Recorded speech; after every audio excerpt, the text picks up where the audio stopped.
দর্শক, BCB meeting এর সংবাদ সংগ্রহে মিরপুর স্টেডিয়ামে রয়েছেন সহকর্মী আতিকুল ইসলাম শাকিল। সরাসরি যুক্ত হচ্ছেন তিনি। শাকিল, বেশ অনেকটা সময়, দীর্ঘ সময় ধরে মিটিং চলছে, তো আলোচ্য বিষয় এবং কোনো ধরনের সিদ্ধান্ত আসতে পেরেছেন কিনা তারা একটু জানাবেন আমাদের।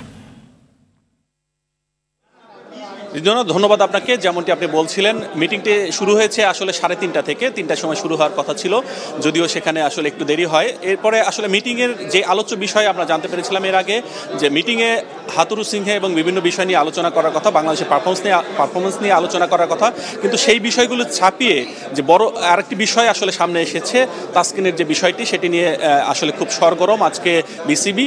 আপনারা ইতিমধ্যে জেনে থাকবেন যে তাসকিনকে ভারতের ম্যাচে আসলে খেলানো হয়নি। কেন খেলানো হয়নি সেই বিষয়টি নিয়েই আসলে বোর্ডে আলোচনা হচ্ছে। যে আমরা জানতে পেরেছিলাম যে তাসকিন সঠিক সময়ে টিম বাসে উঠতে পারেনি, এর ফলে তাকে আসলে খেলানো হয়নি এরকম শোনা যাচ্ছিল। এবং তবে ফাইনালি আসলে কি কারণে তাকে খেলানো হয়নি সেই বিষয়টি নিয়েই আসলে বোর্ড সবাই হয়তো বা জবাব দিতে চাওয়া হবে। সেই বিষয়টি আসলে কি ঘটে, এই বিষয়টি নিয়ে আসলে সবাই অপেক্ষা করছে। আপনি দেখতে পাচ্ছেন যে এখানে সব গণমাধ্যমের সংবাদকর্মীরা এসেছেন এবং আরও অনেক বিষয় নিয়ে আসলে তারা ব্রিফ করবেন। আমরা কিছুক্ষণ আগে জানতে পেরেছি মিটিং শেষের দিকে হয়তো বা আধা ঘন্টার মধ্যে আমাদের ব্রিফ করবেন, সেই জন্য আমরা অপেক্ষা করছি। রিজওয়ানা, এই ছিল আমার কাছে সব শেষ মিরপুর স্টেডিয়াম থেকে। আমরা সংবাদ সম্মেলন শুরু হলে আবারও লাইভে চলে আসবো। এটা আবার আপনার সাথে যোগাযোগ করব।